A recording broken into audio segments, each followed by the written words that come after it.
Welcome back. You're just in time for What's Hot, where we talk about the stories that have everybody talking. And today we're joined by Tracy Johnson with Tempo Milwaukee and Ann Scallon from Before the Wheel. Topic number one, a city deadlier than a war zone. Another 9 people were killed in Chicago over the weekend. The number of murders this year alone is already over the 250 mark. That's higher than New York City and more than U.S. troop deaths in Afghanistan. What can be done to stop this kind of violence?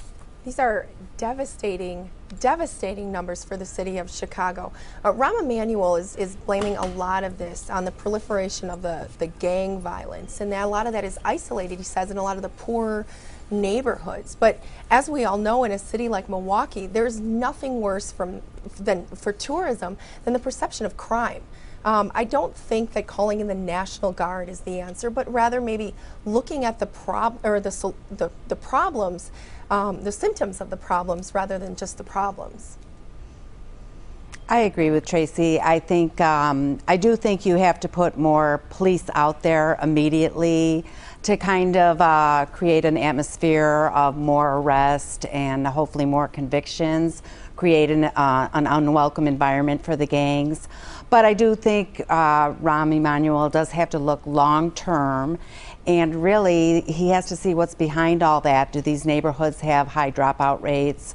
Do they have any community programs that get the neighbors in the community to really take a stake in their environment? And I think the spike comes at a bad time, because when you look at the economy and the budgets that cities have to work with, if you need to beef up police, you don't have where it do you right get now. the money? That's the problem I think that they're facing. He's already 450 officers short. And so I just don't know how you beef up the ground patrol. You know, and he can even try to take a page perhaps from successful mayors like Rudy Giuliani, and I'm sure there are others.